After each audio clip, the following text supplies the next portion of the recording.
माननीय Shrimati Dimple Yadav ji. Thank you, Speaker, sir, for giving me an opportunity to speak in the Public Examination Prevention of Unfair Means Amendment.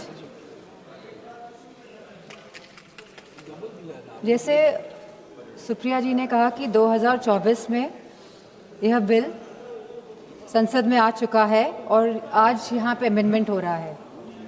2024 में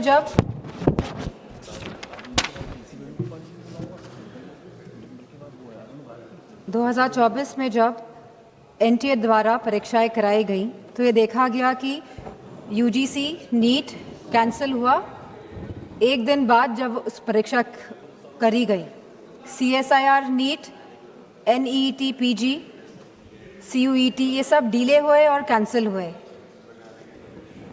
इसके बाद CBI investigation बैठी और आज तक उस इन्वेस्टिगेशन का क्या परिणाम निकला है ये नहीं पता है। तो हम चाहेंगे मंत्री से कि ये बताएं कि इसका क्या परिणाम निकला और कौन कौन लोग इसमें कन्विक्ट हुए। Government appointed an expert panel, made 101 recommendation, and the centre assured the court on 2nd January 2025 it would implement all of them. इसके बावजूद भी 3 मई 2026 को नीट की परीक्षाएं हुई, 12 मई को परीक्षाएं रद्द हो गई और फिर सरकार ने री एग्जाम कराया 21 जून को। लेकिन सवाल इस बात का है कि जब 2024 में कानून बिल पास हो गया था तभी भी ये लीकेज क्यों हुई? ये जो 2024 के बाद भी जो ये लीकेज हुई है, कहीं एक षड्यंत्र तो नहीं है सरकार का? या तो ये षड्यंत्र है या तो सरकार के जो सिस्टम है इसमें परमानेंट लीकेज है। पिछले 2021 से 2026 तक लगभग 90 स्टूडेंट्स ने आत्महत्या की है और इसी के साथ पिछले 40 दिनों में 20 स्टूडेंट्स ने आत्महत्या करी है। और मैं उन सभी का नाम यहाँ लेना चाहूँगी क्योंकि ये आंकड़े नहीं हैं अध्यक्ष जी, ये हमारे बच्चे हैं जिन्होंने अपनी जान गंवाई है इस शिक्षा सिस्टम प्रणाली की वजह से।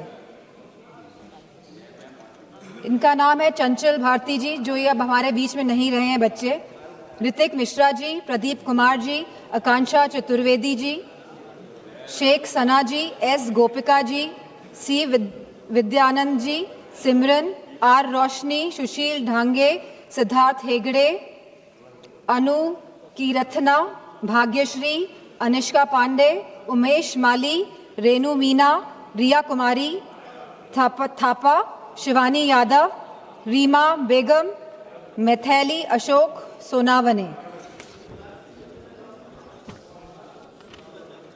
आज हम सब इसी के साथ सलाम करते हैं, सराहना करते हैं, प्रशंसा करते हैं हमारे युवाओं की, हमारे छात्रों की, हमारे जेनजी की, उनकी हौसले की, उनकी हिम्मत की, जो इस शासन से, इस प्रशासन से डरे नहीं, जिन्होंने मुकाबला किया अहंकारी सरकार के आगे।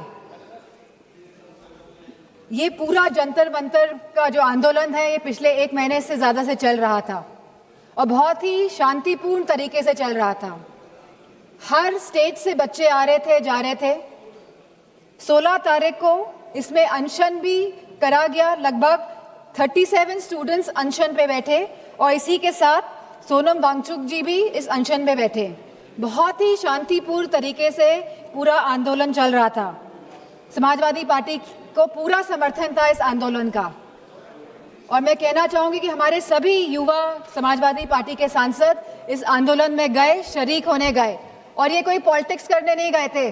जितने भी हमारे युवा सांसद और जितने भी सांसद और एमएलए गए थे, क्योंकि हम साथ खड़े होना चाहते थे इस देश के युवा के लिए, उनके हक के लिए, उनके अधिकार के लिए।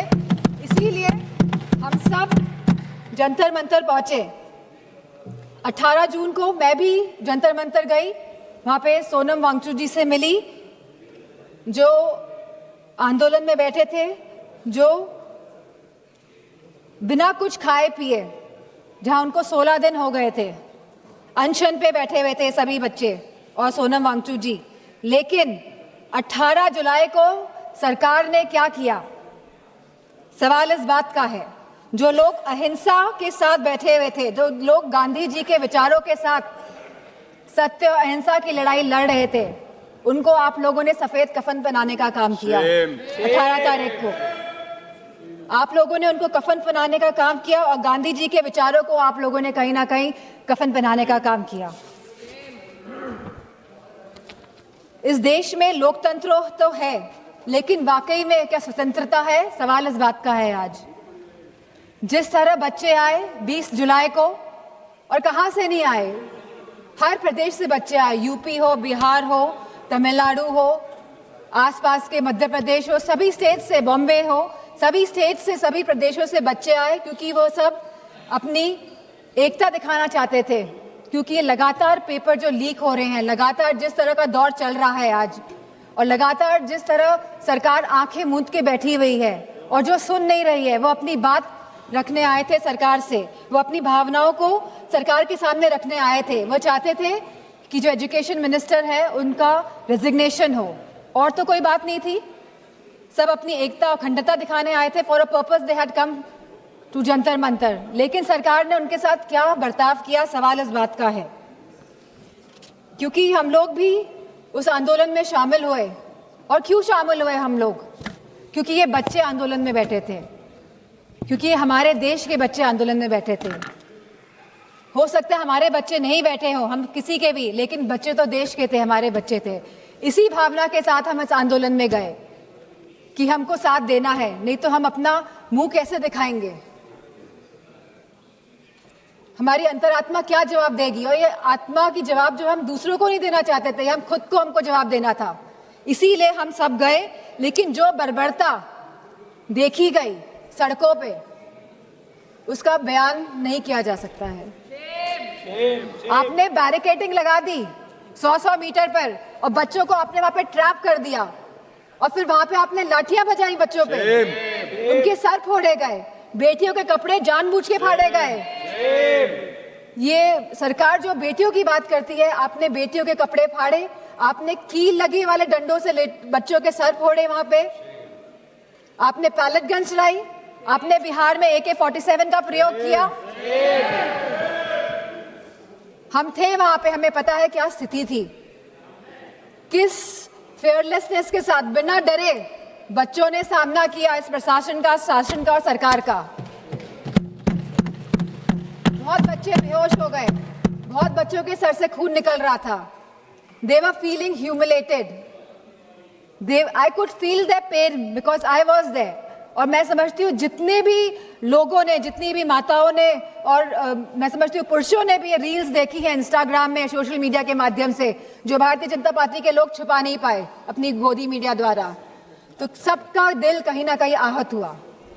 सबको चोट पहुंचाने का काम भारतीय जनता पार्टी की सरकार ने किया है इस आंदोलन को लेके। और जिस तरह से बेटियां इस ट्रॉमा से गुजरी हैं, वो बोल नहीं पा रही थी ठीक से, वो सांस नहीं ले पाई थी ठीक से।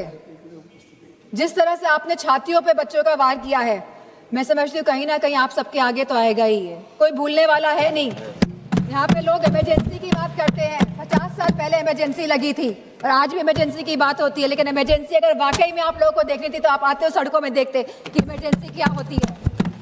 जहाँ बच्चे खून पसीना बहा रहे थे सड़कों पे, वहां पे आप सब लोग बहुत ही महफूज तरीके से बैठे हुए थे संसद के अंदर। और यहाँ पे बहुत सारे सांसद जो पता नहीं क्या क्या बयान दे रहे हैं बच्चों के लिए, अभद्र भाषा का प्रयोग कर रहे हैं। और साथ में एक सांसद तो आए थे, कह रहे थे कि बहुत ही अराजक तत्व थे। क्या आप हमारे बच्चों को अब अराजक तत्व कहेंगे?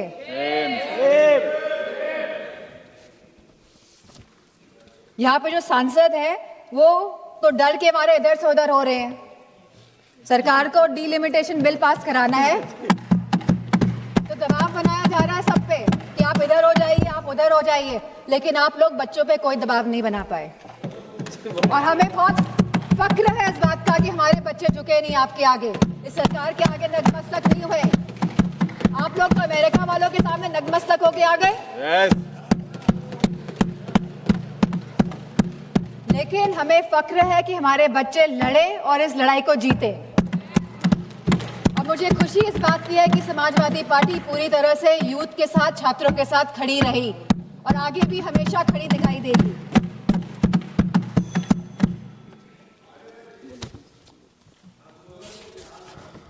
अगर कोई रूल्स और रेगुलेशंस लाने ही है तो ये जो सांसद लोग इधर से संसद के अंदर सांसद लोग, चाहे लोकसभा और राज्यसभा और इधर से उधर भटक रहे हैं, इसके लिए कोई रूल लेकर आइए, क्योंकि कहीं ना कहीं ये लोकतंत्र को क्षति पहुंचाने का काम कर रहे हैं।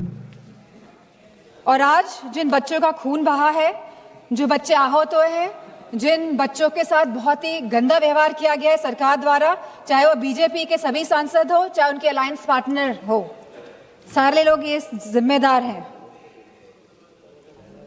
अध्यक्ष जी, आप सभी को मैं कहना चाहूंगी, अपनी बात को खत्म करना चाहूंगी कि you have ripped the youth of the country of his dignity, respects and rights, but I also salute the youth of the country for they didn't let go of anything. They stayed, they stood, they fought all together. And I have huge love and respect for the children of my country. And इन्हीं शब्दों के साथ मैं सरकार से कहना चाहूंगी, with sincerity and with resolve, transformation is imminent. आप रोक नहीं सकते हैं ट्रांसफॉर्मेशन को, अगर आपके अंदर सिंसियरिटी है और अगर आपके अंदर ये रेजोल्यूशन है। लेकिन आपके अंदर क्या है ये तो आप ही जानते हैं। मैं चाहूंगी कि होम मिनिस्टर आके जवाब दे, जो हमारे बच्चों के साथ बर्बरता की गई। आज आप भारत को डेमोक्रेटिक कंट्री कहते हैं, लेकिन जिस तरह आपने मारा, पीटा और आज भी आप चिन्हित करने का काम कर रहे हैं, तो मैं चाहूंगी कि होम मिनिस्टर आए और इस बात का जवाब दे कि आखिरकार दिल्ली की सड़कों में इतने बड़े आंदोलन में, जहां सभी बच्चे थे, निहत्थे थे, अहिंसा के भाव के साथ आए थे, बिना किसी अस्त्र और शस्त्र के, आप लोगों ने इतना हिंसा का प्रयोग क्यों किया। इसी के साथ मैं अपनी बात को समाप्त माननीय श्री अरुण भारती जी